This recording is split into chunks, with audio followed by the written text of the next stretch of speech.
CEOs left their posts at a record pace last month. A new report from executive outplacement firm Challenger, Gray & Christmas says that 172 chief executives moved on during the month of October. Since Challenger, Gray & Christmas has been keeping track of CEO departures for the year, this is the highest count. So Fox Business put together a list, 13 prevalent CEOs that have given up their position for various reasons. And it kind of shows you that there's a lot more, the tide is turning here. Things are changing. It's not only corporate issues, but personal issues as well. Is there something new afoot, or is this a one-off to see this number of chief executives leaving? I think 40% of that number have left for some kind of controversy in their position. So I think that is new. I think there's a lot more transparency in the CEO suite than there ever has been. You don't think there's more bad behavior, just more? I think there's more scrutiny. Yeah, that's scrutiny. I'm not sure if there's more bad behavior or less. Yeah. I would hope there would be less since there is more scrutiny and transparency, but.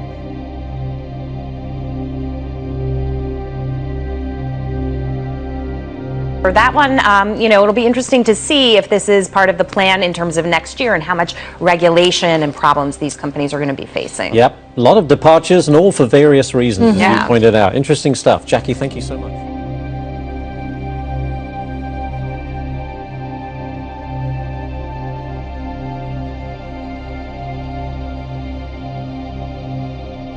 Welcome back. Bit of bombshell news yesterday from one of the world's richest technology giants, Google's co-founder, Larry Page and Sergey Brin, immediately to step down as CEO and president, respectively, of the parent company Alphabet. But as somebody who's covered public companies for quite a while now, a couple decades, this makes me uncomfortable. I wonder what you think, because you covered media companies for a long time, too. This is still a controlled company. Page and Brin still have absolute control over what happens at this company, yet they've decided they don't have the time to actually run it. I don't know that we've seen this before in kind of modern tech history. Bill Gates was still chairman of Microsoft until just over 5 years ago, even though he had stepped back from operational roles. Right.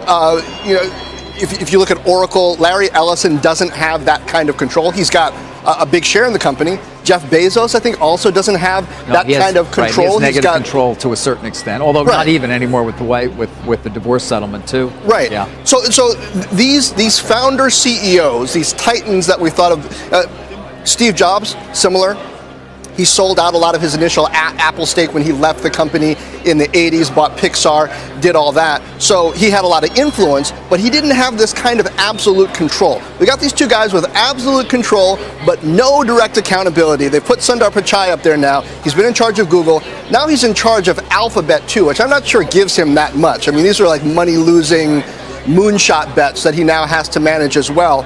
And when somebody gets subpoenaed, somebody's got to answer for what happens at this company, whether it's cultural or it's regulatory. You think they're setting him up, John. That's what it's. Well, I mean, I'm not saying it doesn't happen. Look at when Bill Gates stepped down as CEO of Microsoft. In 2019, a record number of 1,640 CEOs resigned from major corporations. For January 2020 alone, the number was 219, indicating that CEO departures could reach an even higher number this year. Another big story we are following tonight. Boeing has fired its CEO, Dennis Muilenburg. The world's largest aerospace company has had its reputation and bottom line damaged. Now to that big shakeup at McDonald's, the CEO forced out because of what the company calls a consensual relationship with an employee. Now, a big change in corporate America. Nike CEO Mark Parker is stepping down effective January 2020.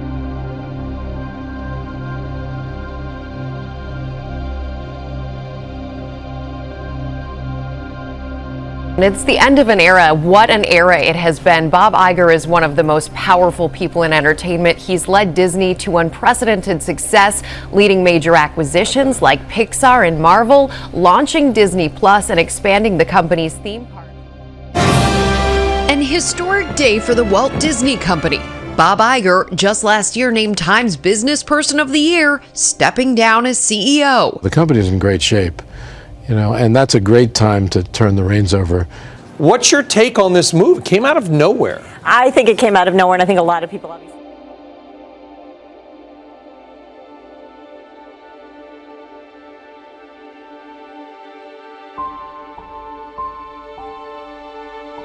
One of the world's richest men, Microsoft co-founder Bill Gates, has stepped down from his company's board. The 65-year-old wants to dedicate more time to philanthropy, if I can get that word out properly, including global health, education, and tackling climate change. Bill Gates has announced he's resigning from the board of the tech giant he co-founded 4 decades ago. Look, this is a historic move. I mean, Gates, obviously the legacy, speaks for itself. Lockheed Martin has named a new CEO as Marilyn Houston is set to step down from that role in June. James Takelet, the CEO of American Tower and a current Lockheed Martin board member, will take over the world's largest defense contracting company.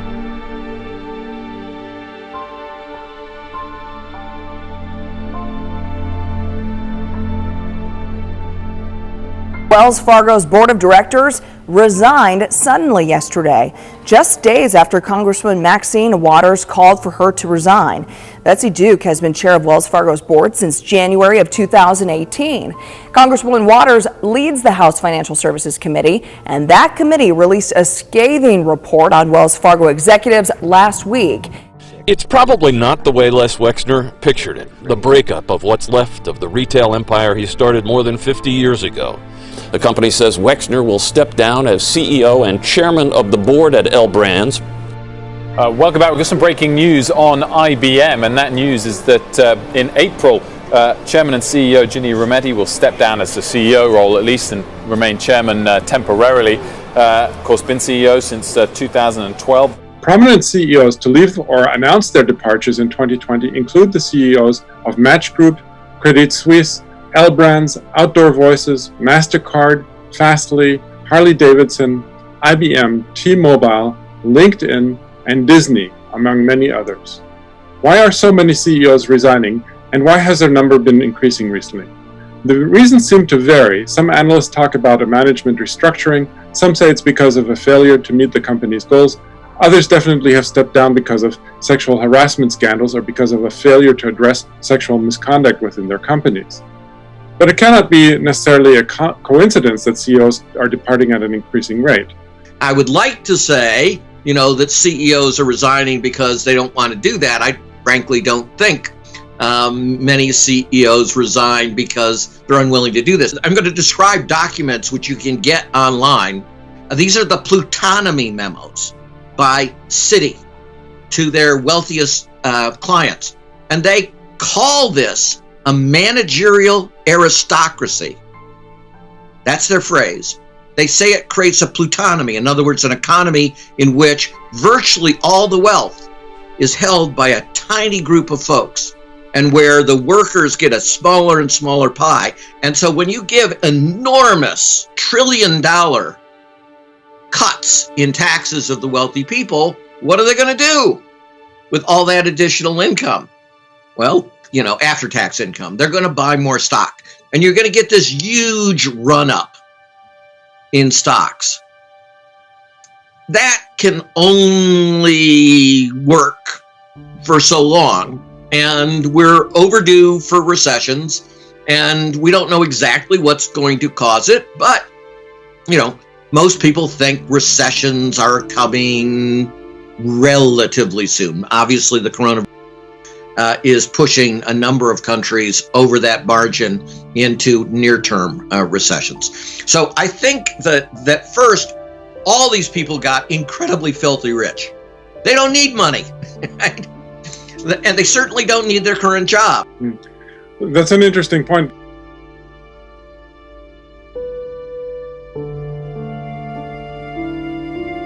The Trump administration announced it was looking at sending checks to Americans sooner rather than later to curb the economic costs of the outbreak. But the move strikes a similar tune thousands of Americans heard along the Democrat campaign trail, traced back to former presidential candidate and tech entrepreneur Andrew Yang, who built his campaign around the idea of universal basic income. Yang's UBI proposal, dubbed the Freedom Dividend, said that Americans should receive $1,000 each month from the government, with no strings attached. The former candidate's claim for the program was the only way to protect millions of Americans and the U.S. economy from looming fiscal tragedy. Yet now his aggressive calls for the nationwide UBI program seems to resonate with a number of officials. And what we've heard from hardworking Americans, many companies have now shut down, whether it's bars or restaurants. Americans need cash now, and the president wants to get cash now. During his failed 2020 bid for the White House, Yang's unique policy platform was not welcome in its initial introduction, with many in the political world condemning it as another radical idea among the other progressive attempts. Tonight, the state of California wants to give away some money. It may sound too good to be true, but as of today, the idea is actually a state bill now moving through the legislature. University of San Diego professor Alan Jin says the plan would cost tens of billions of dollars. Where would the money come from? Taxpayers. We'd pay a 10% value added or sales tax on goods and services, which aren't currently taxed. Basic necessities like groceries and medicine would be exempt, but everything else, expect to pay more.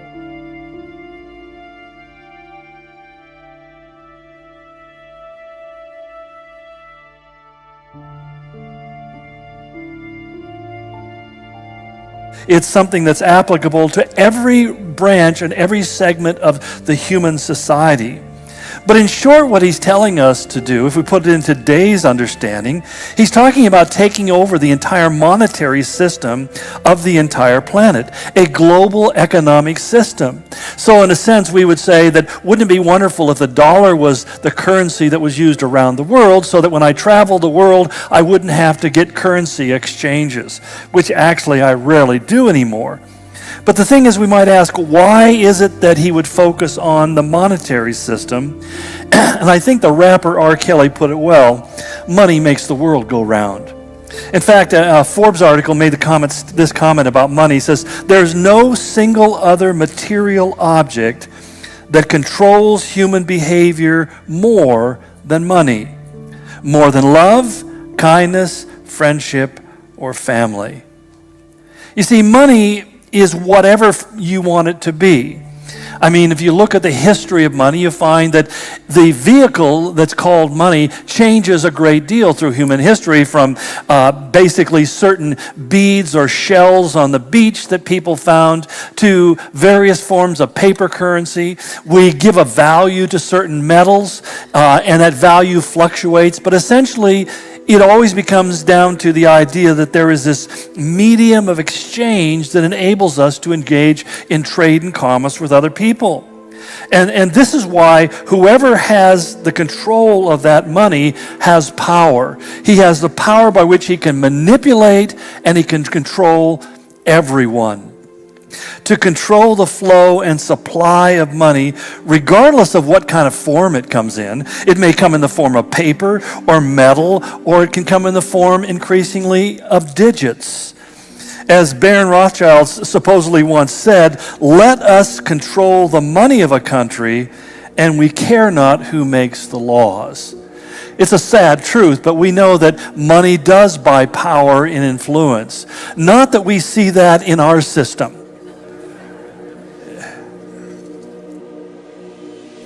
The fact is that something as inert and changeable as money could become such a force for both good and evil is why the Bible issues the warnings it does. For example, in 1 Timothy 6:10, it says, the love of money is the root of all kinds of evil. It's one of those kind of envy factors that often pushes us. We see someone who has more than us, and we either strive to be them or we despise them because of what they have. Over the last 100 years, the world economy has moved through 4 successive stages. We call them the Industrial Revolution. But each one is is marked by a very significant change in the development of technology. We have now moved into the last stage, or our most current stage, the Industrial Revolution 4.0, and this came with advanced computerization, the digitizing of everything, and finally AI, where we find that suddenly we have this internet of everything that will control everything that goes on. But what's notable in regards to this, from a prophetic point of view, is that when John wrote these words over 2,000 years ago, all this was Inconceivable. I mean, nobody had even conceived of the possibility to sit there and wonder about what it might be like. That hard currency was the only form, precious metals in particular. In fact, paper currency didn't even come into circulation until the 17th century in Western Europe. Centralized, the idea of a centralized and compulsory control of the monetary system was impossible to the point of being totally unthinkable. And yet we have John here telling us this is what's going to happen. When some people say, well, I don't really think the Bible foretells the future, explain this to me. Explain to me how John can be talking about this centralized, compulsory economic system when he's in a world where people have just stopped banging rocks together. Now, the reason why I want to give you a little bit of a prep before I show you this video is because the video is designed to touch your heartstrings. And as we've watched over and over again, we all come back asking the same question because it features things that really, especially if you're a millennial, really tug on your heart. It talks about poverty, not having clean water, about saving the environment, little tigers not being eaten by big tigers, and all this kind of stuff. You know, they've got pictures of whales, and they've got all this stuff. And yet, if you focus on that, you won't really hear what they're saying. And they talk about the problem, the uber rich and the 1%, but later on they don't refer to them as the rich people. They say basically people who have large net assets as well as the poorest person on the planet. So with that kind of preparation, I want to just say, don't get thrown off by the whales and the tigers.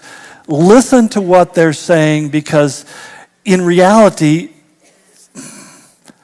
this is not something that's being done for the welfare of mankind as much as it's done for solving one huge problem we have globally and internationally. How do we bring everybody in the world into the next economic system? And even if you're talking about people in the poorest, most remote places on the earth, those people can begin to do business just like you and I would here.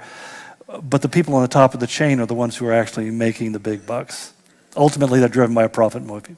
So anyway, why don't you roll that flick in and I'll let you just take it in. It's about 4 minutes long.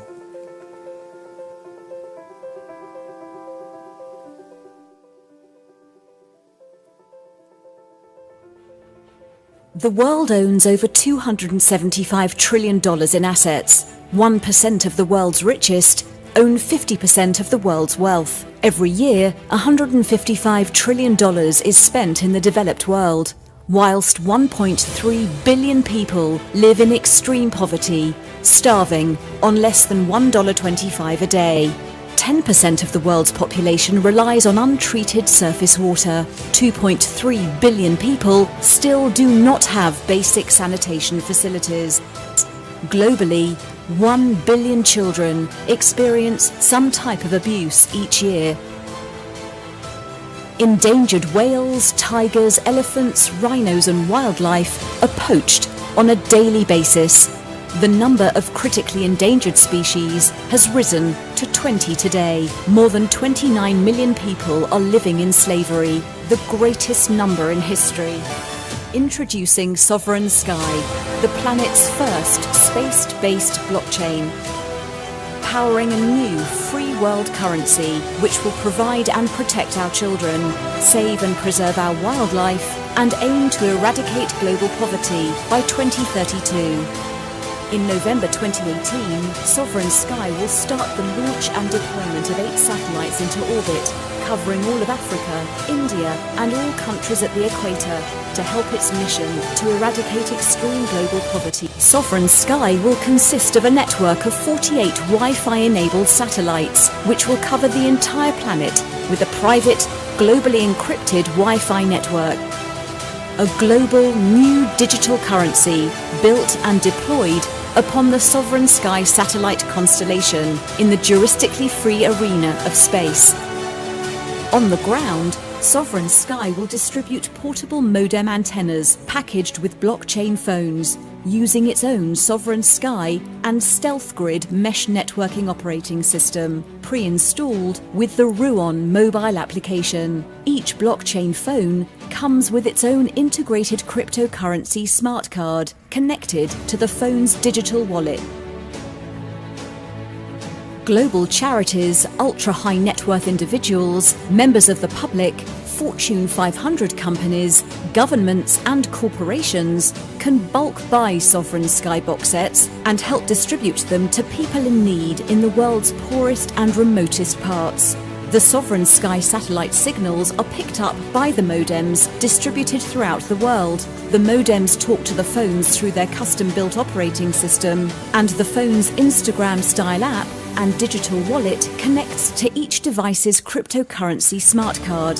Sovereign Coin and Sovereign Aid cryptocurrency is then uploaded from Earth to the Sovereign Sky satellite network and can then be beamed to Sovereign Sky modems and phones anywhere in the world.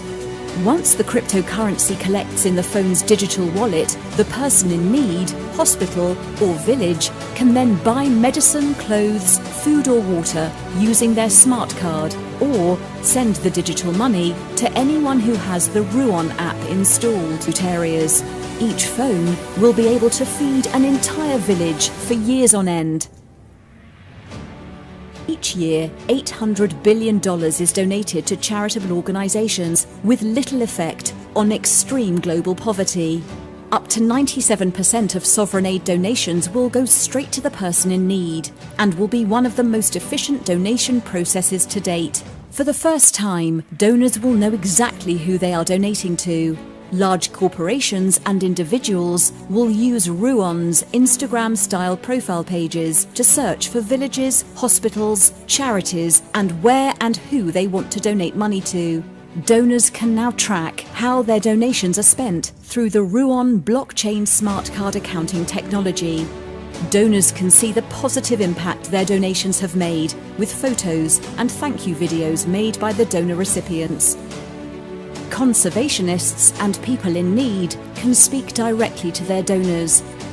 People in desperate need can also download the app and request sovereign aid in times of emergency and crisis. Sovereign Sky will provide and protect our children, save and preserve our wildlife, and aim to eradicate extreme global poverty by 2032.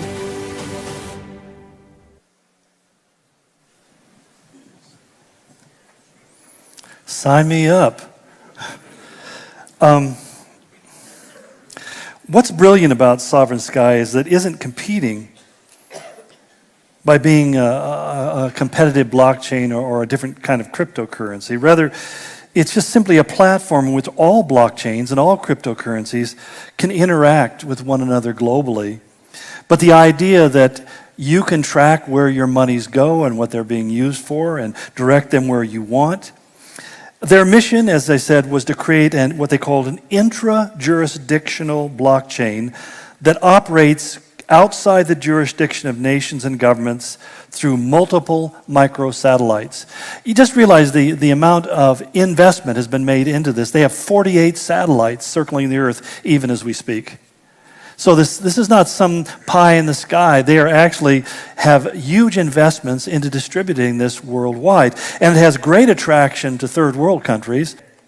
Basically, the goal is, they say in their own words, to create a giant free trade zone that eliminates the current nightmare of complying with the rules of over 250 earthbound governments. We need only to look to the Sovereign Sky. Earthbound governments, we're going to look to the sky. It's kind of an amazing thing to think about. And it's not limited just to the developed nations, they say. It's equally acceptable to the poorest and most remote places and peoples on the earth. It really creates one international global network or marketplace. I'm not saying that this is the end game, because these things have a way of continually changing and growing and becoming even more ominous and more ubiquitous than we even imagined. But whoever controls a system will at that time control the world. Historically, centralization of power has always led to tyranny. I mean, when young people say, what's wrong with socialism? The problem with socialism and communism and those kinds of systems is they are systems that centralize the authority and power over everything in the hands of a small cadre of individuals. That it's always the idea of people who are striving to be in control to form the world after their own image. And that, as we talked about self-deification, that's the ultimate act of self-deification, or making myself the object of worship. I want to recreate the world in my own image. I want it to look like me. Revelation is describing a personalized monetary vehicle that links one up with the rest of the world on a global, political, economic, and religious system that it said will be controlled by one world leader.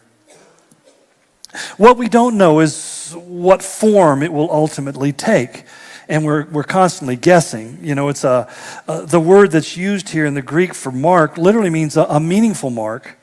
We don't think a lot about the internet of everything or the internet of things because they don't really touch us that much, and yet as I sat down and began to think about how many ways I'm connected to technology in my day-to-day life, I was really kind of taken back because it's the frog in the kettle dynamic. It happens a little bit at a time, and you just kind of become enveloped in it, one thing after another, and eventually your whole life is being impacted by this various technology. Excuse me. And that's my whole point as I bring this baby in for a landing. As my AI pilot brings it in for a landing. God foretold us about these things, and he foretold us so that we would believe his word and to do what Jesus said in Matthew 24:33. He says, when you see all of these things, recognize that he is near and right at the door. That's the bottom line to everything I've said today. You know, I said all of this stuff, gave you all this data because I wanted to convince you that I'm not just making this up and this isn't far, far away. This is something that's happening even as we speak. And he says, when you see these kind of things happening, you need to stop, look up and realize that your redemption is drawing near. And you need to live for that redemption, not live simply for the next dividend that you hope to acquire, but live for his redemption and his hope. He says, behold, I stand at the door.